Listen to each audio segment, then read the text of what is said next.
itu? Pemirsa, berikut fashion menyakitkan di masa lalu versi On The Spot.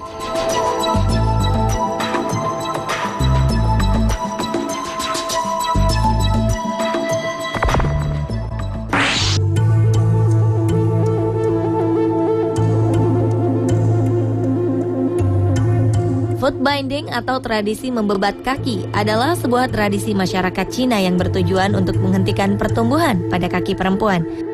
Budaya yang bertahan selama 1000 tahun ini dimulai sekitar abad ke-10, di mana umumnya hanya seorang putri dari kalangan bangsawanlah yang dapat melakukannya. Dahulu, masyarakat Cina menganggap bentuk kaki yang kecil dan mungil melambangkan sensualitas di mata para pria.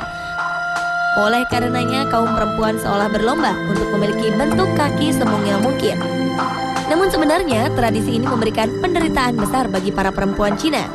Pengikatan kaki biasanya dimulai sejak anak berumur antara 4-7 tahun. Proses pembebatan kaki ini biasanya dilakukan di musim dingin agar rasa sakit dapat dikurangi karena pengaruh suhu yang membuat kaki mati rasa. Hasil pembebatan berupa bentuk kaki yang mungil dengan ukuran antara 7 hingga 9 cm akan didapat setelah 2 tahun lamanya.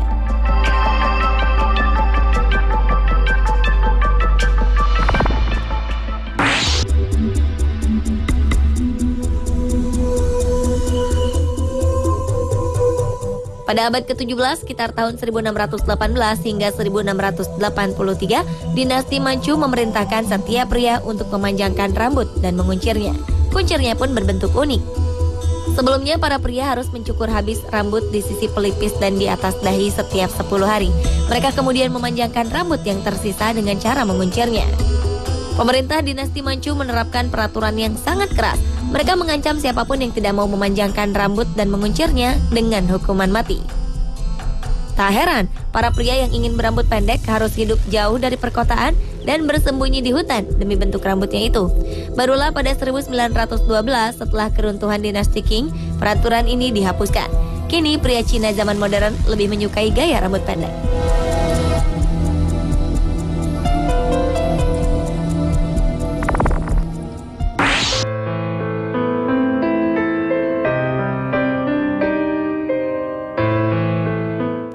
Selanjutnya adalah crinoline, tren busana wanita Eropa di tahun 1700-an. Bagian bawah rok yang mereka kenakan akan membentuk lingkaran yang super besar. Pembentukan rok dengan model crinoline ini menggunakan rangkaian kayu yang disusun menyerupai bentuk sangkar burung. Pemakaian rangka kayu ini tentu saja akan membuat pemakainya menjadi tidak nyaman, karena membuat pakaian menjadi sangat berat. Hal ini juga akan menyulitkan mereka untuk duduk di saat lelah. Tak jarang para wanita yang memakai crinoline ini sebenarnya merasa tidak suka dengan gaya busana seperti pada waktu itu. Mereka merasa seolah hidup di balik sebuah sangkar yang membelenggu kebebasannya. Pada masa revolusi Perancis, pemakaian crinoline ini merupakan lambang kaum bangsawan. Kini crinoline masih sering ditemukan dalam beberapa acara di kerajaan dengan desain dan ukuran yang tentu berbeda dengan bentuk crinoline di zaman Victoria.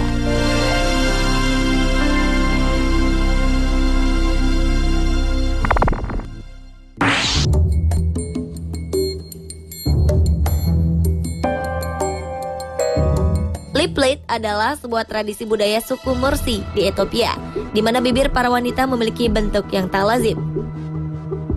Dalam budaya suku Mursi, tingkat kecantikan kaum perempuan biasanya ditentukan dari besarnya bentuk bibir mereka. Semakin lebar bibir yang mereka punya, maka akan terlihat semakin cantik di mata pria. Karena pandangan ini, banyak wanita berusaha sekuat tenaga untuk melebarkan bibirnya. Mereka menggunakan sebuah piring yang terbuat dari tanah liat yang diameternya dapat mencapai 20 cm. Biasanya pelebaran bibir ini mulai dilakukan saat memasuki usia 18 tahun menjelang waktu pernikahan mereka. Sekitar 6 hingga 12 bulan sebelum pernikahan digelar, bibir sang gadis akan disayat oleh ibunya. Setelah itu, sebuah pasak kayu akan diletakkan untuk membuat bibir tetap terbuka hingga lukanya mengering.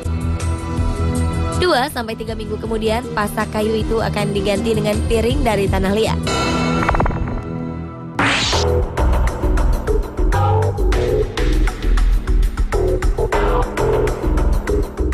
Wanita suku Kayan di utara Thailand terkenal hingga penjuru dunia dengan budayanya memakai cincin pada leher mereka. Karena itu, tak heran jika julukan leher panjang atau leher jerapah pun melekat pada wanita-wanita suku Kayan ini. Wanita yang memakai cincin terbanyak akan sangat disukai. Oleh karena itu, tak jarang di antara mereka akan berusaha memakaikan cincin ini di leher anak-anak mereka sejak usia 5 tahun. Di usia dewasa, tak jarang wanita suku Kayan dapat memakai 25 cincin leher dengan panjang mencapai 25 cm. Konon, seorang wanita Kayan akan mengalami patah leher jika cincin yang menyangganya dilepaskan. Tak jarang leher mereka akan lunglai karena menahan beban kepala yang begitu berat.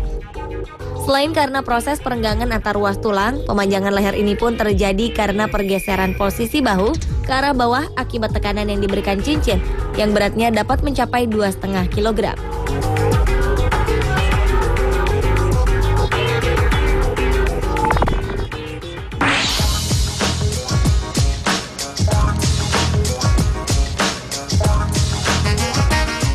Berikutnya adalah bagian dari budaya suku Dayak di Kalimantan. Para wanita di sana memiliki telinga yang panjang. Kondisi ini menunjukkan bahwa ia adalah seorang bangsawan, sekaligus untuk membedakan dengan perempuan yang dijadikan budak karena kalah perang atau tidak mampu membayar hutang. Proses pemanjangan ini kebanyakan dimulai sejak bayi baru lahir. Pada telinga mereka akan diberi lubang dan pemberat agar daun telinga menjadi lentur dan memanjang. Agar daun telinga menjadi lebih panjang, biasanya pemberat berupa logam berbentuk lingkaran gelang atau berbentuk gasing ukuran kecil. Dengan pemberat ini, daun telinga akan terus memanjang hingga beberapa sentimeter. Tidak ada yang tahu pasti kapan tradisi memanjangkan telinga ini dimulai. Namun sayang, kekayaan budaya ini kini semakin ditinggalkan dan nyaris punah. Adapun mereka yang masih memiliki telinga panjang kini telah berusia setidaknya 60